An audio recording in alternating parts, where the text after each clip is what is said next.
Good morning, friends from around the world. It is such a pleasure to have you with us this morning. We are tuning in from Costa Rica, and we have a fabulous show planned today for you.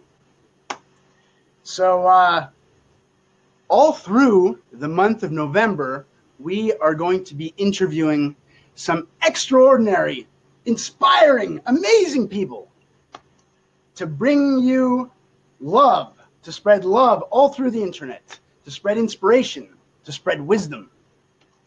And we're doing this in honor of our project Karma Tribe, which is a global network of people who help each other for free because it feels good. And it works through our website, karmatribe.com, where you can make a profile and then offer anything you would like to offer and request anything that you need.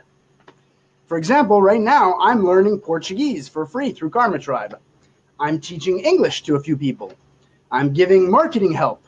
I'm getting myself graphic design help. So it's a way to connect with people that want to help each other. And in this day and age, well, we ought to be helping each other more because we all have different gifts and we all have different needs. So that's what Karma Tribe is about. And this month, we're also doing a crowdfunding to bring Karma Tribe to the next level, to build a projects feature so people can come together and help each other, and also to build a mobile app so it's very accessible. So if you look at the bottom of the screen, karmatribe.com/IBelieve, that's where you can go to see what this campaign is all about, to watch our video, and to learn about the kind of cool rewards you can get for making a small donation towards this dream of helping people help each other all over the world. Good morning, Elena. So great to have you tuning in from Dallas.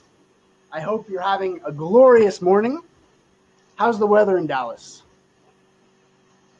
So, without any further ado, I would like to tell you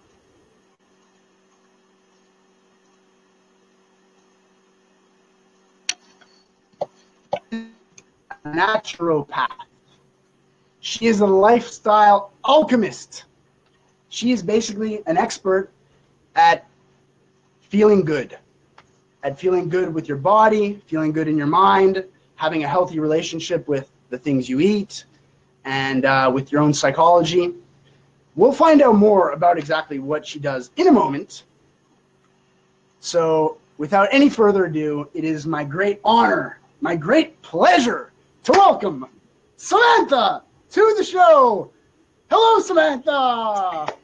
David, hello. Wow, what a great introduction. Thank you so much for having me. I am super stoked to be here. Oh, Samantha, the honor is ours to have you today on the show and to be able to plumb the depths of your mind and ask you all kinds of questions about health and nutrition. I'm ready. Let's do this. Would you mind first kind of introducing yourself and, where do you live? What is it that you do? Yeah, thanks. So my name is Samantha Lotus, and as you mentioned, I am a lifestyle alchemist as well as a naturopath or a certified nutritional practitioner. And essentially, I help people get in tune with what they desire, get in tune with their dreams, get in tune with their goals, and help them manifest that, help them live the life of their dreams, whether that be body, mind, soul, business, relationships, whatever it might be, just help turn their lives into gold, essentially. Wow. Did you say into goals or into gold? Into gold. That's where the alchemy comes in, into gold. Yeah, so can you explain a bit more, like what is alchemy, and so how can you explain a bit more about the alchemy aspect of things here? Sure. Well, alchemy is an ancient process. It was a process of chemistry in which people were trying to turn metals into precious elixirs or into gold. It essentially is also a seemingly magical process of transformation. So something that we might have never thought possible, but when tapping into this specific process and this way, we realize that everything is possible and that we can have the magical transformations that we desire in our lives. Do you think that anyone can undergo a transformation, or only certain metals, i.e. certain types of people? Yeah, well, the certain type of person is the person that believes they can. And that's essentially one of the essences of alchemy. It's getting in alignment and moving through with that belief system. Because the age-old saying, whether you believe you can or you can't, you're right. And this essentially is tapping into one of the essences of transformation. It's knowing that you have the potential, knowing that you are all powerful, and that you are a being able to manifest anything that you do desire. So Samantha, I would like to ask you a bit about your story, about how you got into this, and how did you go from, I don't know, being a regular person into a superwoman, you know, helping people manifest their dreams. What the heck happened along the way? Yeah, you know, I never had imagined that I would be here. My path was going down a totally different trajectory. I had completely different goals and dreams. And then just everything in your life happens for a reason, I truly believe. And I was seeing everybody around me getting really sick. And I, in myself, was going through very serious health challenges, as we talked about a little bit just before. A few years ago, I almost died. I was going through what was considered to be a blood cancer, where I had a very serious infection from traveling or having a low immune system go systemic through to my bloodstream, and I almost died. And that led me down a path of searching high and low endlessly for the answers. How do I get better? First of all, what is going on? Why is my body attacking itself? What is this thing that they call cancer? And how do I eradicate that? And then going through this deep rabbit hole of healing and transformation, I learned all of the tools and the techniques to then be able to share that with other people. And going through that in myself, I just saw like, wow, everything that we're taught is totally not really the full truth. And there is another way in terms of health and healing. Wow, that is a crazy story. That might be the craziest, most extreme story from any guest that I've had on our show. It felt really crazy. You went through that, and it's amazing how you came out of it. So was there like a turning point where you went from like believing in the traditional medicinal approach to suddenly changing your whole perspective on the power of the mind? And well, I feel very fortunate that I have a background in psychology and sociology, really in analytics, and so asking questions. When my doctor had said, okay, this is what's going on in your body, and these are the options. You have chemo, and you have radiation, you have medication, you have pharmaceuticals. And I asked, well, what and why, you know? And I did my research, and by doing the research and questioning, I really realized, like, wow, no, this is not the way, you know. And seeing my mom go through cancer, and seeing my grandfather go through cancer, and some of my friends, it just didn't make sense to me. And thank goodness that it just led me down this other path to find out all of these truths and all of these options that were available. So that was one transformation. And then personally, I actually wasn't getting better for quite a few years. I felt like every detox I was doing or every different modality of healing was working a little bit, but then I would get right back and be right back into that place of disease and illness. And what I realized was really, it was a belief system that also contributed to being sick. I didn't believe that I could heal. I did better.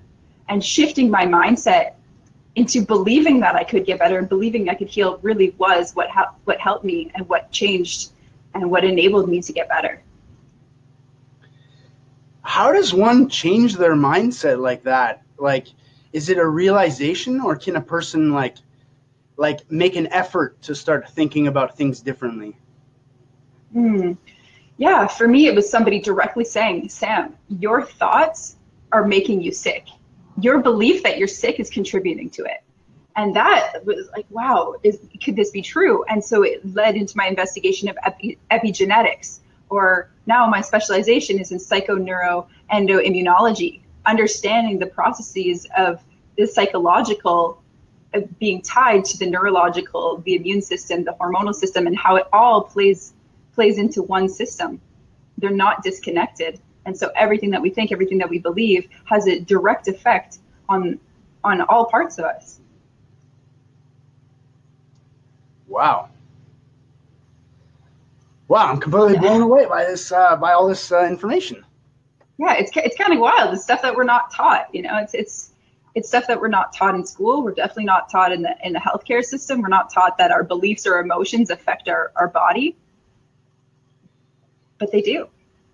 You know, and the consciousness around this idea is rising and is raising as people are becoming more aware and becoming more conscious of metaphysics and epigenetics and different studies of so forth.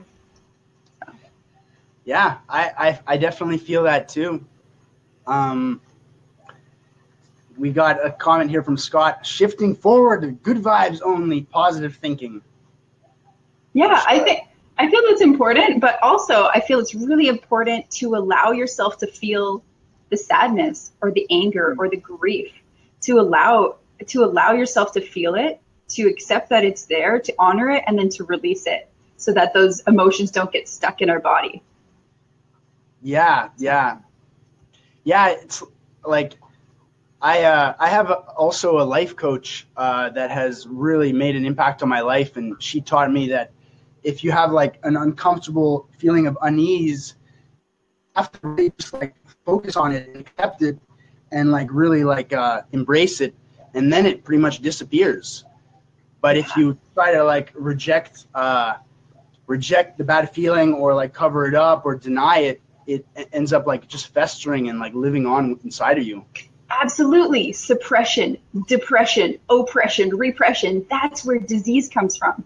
And what's the opposite? Well, accepting and loving and having kindness and compassion for yourself and expressing, allowing your body, like emotions, negative emotions can be like a virus. You have to let it go through your body, run its course, and then leave you. We're conduits of emotion. We're not meant to store these things within us. And I saw a comment saying that we have to change our DNA. It's definitely for real shifting. Absolutely. Epigenetics is restructuring and activating new DNA, new neural pathways, new expressions of your genes, which is so cool because we actually can shift the way our genes express. Wow. Huh. I want to thank everyone for your comments. It's so great to have your feedback during the show, and we would love to know where you're watching from too. That would be awesome.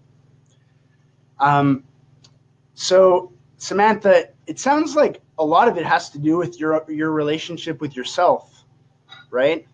And so what are some practices that a person can do to have a better relationship with themselves? That's such a great question. It's such a great question. It all stems from your relationship to self, right? And because the world around you is really being experienced through your perception. And so starting with having compassion, having this deep, deep compassion. We often are our toughest critics. We are our own worst enemies. Just the amount of negativity that we say to ourselves. You know, if you stub your toe, oh, I'm so stupid, I stubbed my toe, or oh, why didn't I do this, or why didn't I do that, or why, oh man, why did I eat that piece of cake? Why didn't I go to the gym? I suck, I can't stick with a regime. All of these things that we say to ourselves. That's vibration of self-hate, and your body will feel that and respond with that. So I think it's really important to be compassionate and be gentle with yourself and encourage yourself positively.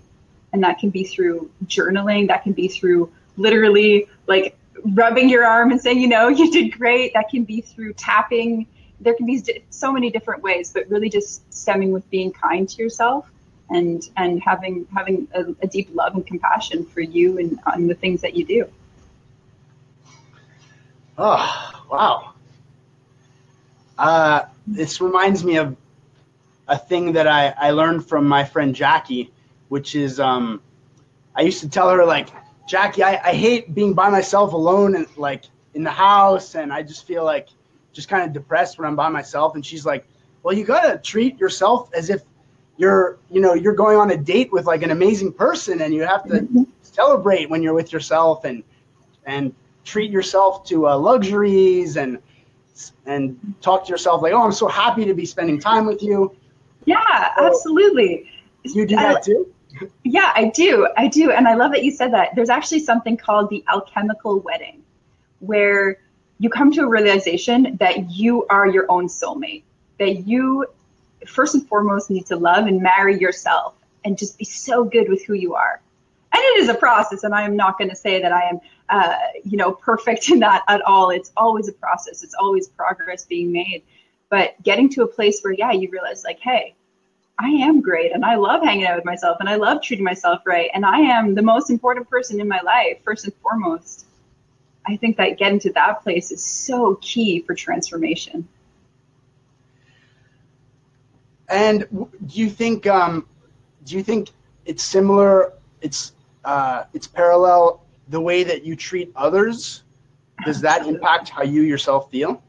Absolutely. Absolutely. First of all, we have to realize that oneness, we are all of the same. We are all, from whatever your religious or spiritual beliefs, but if you do believe that we are all of the same fabric of, the universe experiencing itself manifested through different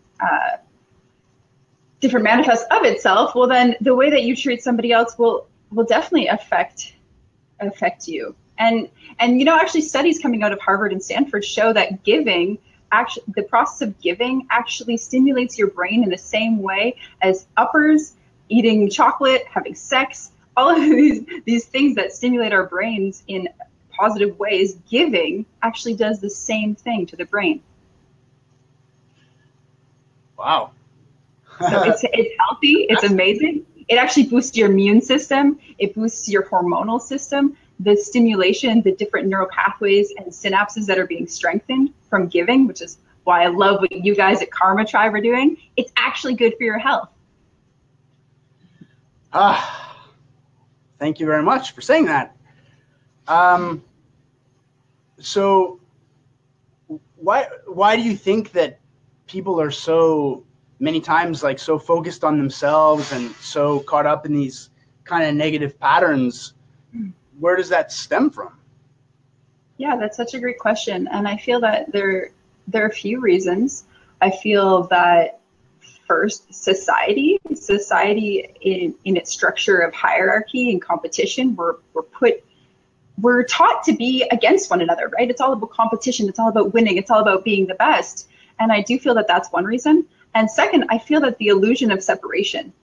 We haven't been taught that we are one and that we are divinely connected. And so when you imagine that you're separate, you then forget, and then it would allow you to treat the person wrongly or without love and compassion. So it's really about remembering that. Wow, I couldn't agree more. So, what role does what we eat and what we put in our bodies play in all this? Does it still play an important role, or it's kind of secondary to our own psychology? I feel that definitely food and nutrition is so important because the things that we eat literally become our bodies, right? We break down the carbohydrates as fuel. We break down the protein to rebuild our muscles.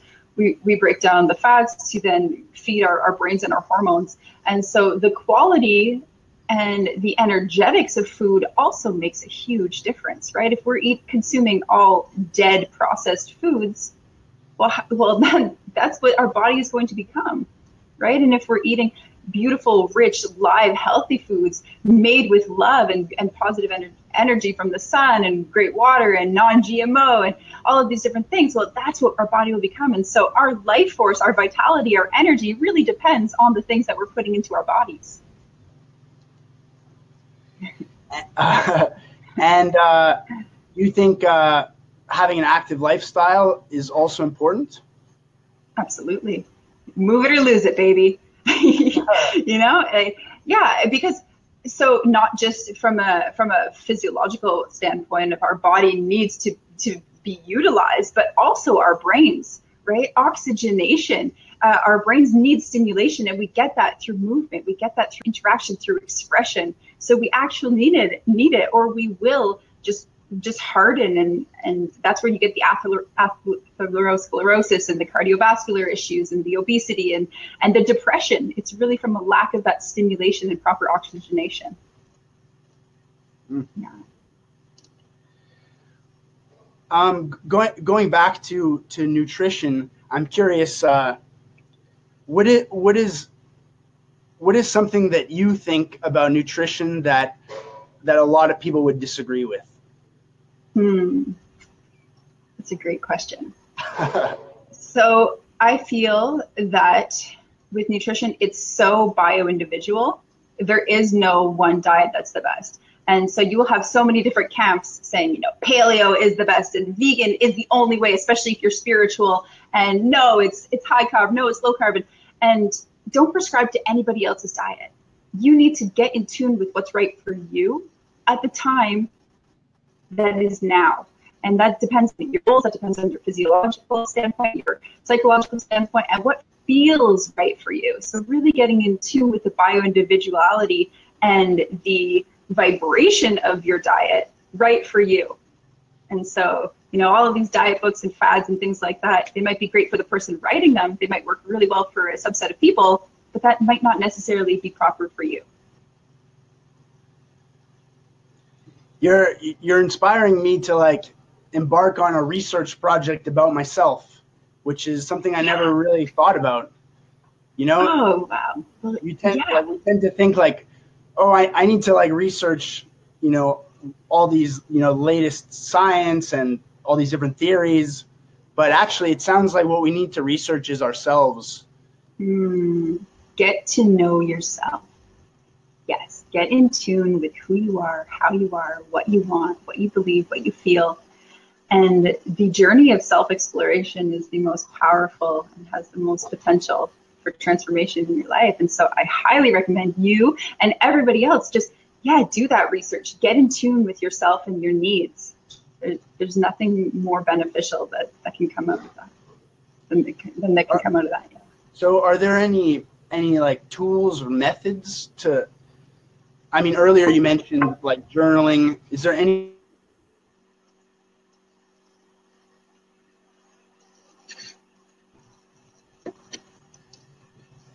Sorry, Dave, you just cut out for a sec. Okay. Hello, can you hear me now? Yes, I can hear you. We're good. Okay. We're good. Okay, so tools or methods to get to know yourself? Yeah. Yeah. So in my practice, I love using Ayurveda. Have you heard of Ayurveda?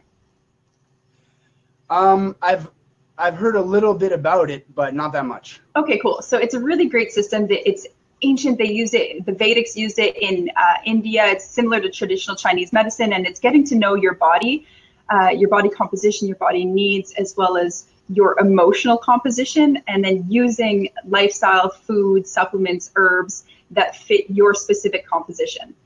So Deepak Chopra uses this, and it's very in tune with the yogic practice. And you can definitely, search Ayurveda, find your dosha type, and figure out exactly what your specific needs are. And it's a really great practice. We can actually link. I can put a quiz by Banyan Botanicals. We can link that in the notes afterwards. Yeah, that would be great. So we've had a lot of viewers during this whole show. Evidently, lots of people are really interested and inspired by everything that you're saying. And I'm wondering, like, what are the services that you offer, and what is, if someone wants to work with you, or what would they do? Yeah, thanks. So the services that I offer, well, first and foremost, I just need everybody to know that no matter what doctor, naturopath, or healer you go to, nobody is going to heal you. You are going to heal yourself. So you have to know that you are the one that is empowered to heal yourself, and other people are just going to facilitate you. So essentially, that's what I do. I help people get really clear and in tune with what is going on in their bodies, whether it be the emotional or the physiological, and then preparing a bio-individual protocol to help them feel happy, healthy, and free. So that's essentially what I do. And if you want to connect with me, I'm Samantha Lotus across every social media platform. And also I have a clinic called Real Life But Better. You can visit us at www.reallifebutbetter.com. And yeah, send me a message, and I would love to hear from anyone, and get you on a plan to really optimize your health and your happiness. Wow. Well, thank you, Samantha, for taking the time to teach us and discuss all these things. And it's been really a pleasure having you on the show. I'm feeling really inspired. I'm going to look into Ayurveda medicine. And so, yeah, thank you very much for being with us this morning. Thank you so much. It has been such a pleasure. I love the work that you're doing, and it's an honor to be connected and to just help share the love. Well, from Costa Rica to Montreal, I'm sending you a hug. And I'm sending a hug to all our viewers. Samantha, you must be doing something right because you're completely glowing. So I'm so happy. So it sounds like you're really on a great track to living a great life and to helping many other people. So thank you very much for all the work that you're doing. And hope to have you again on the show in the future. Absolutely. It'd be my pleasure. Thanks so much, and we'll be in touch soon. All right. Bye, everyone. Have a great day. Thanks, guys.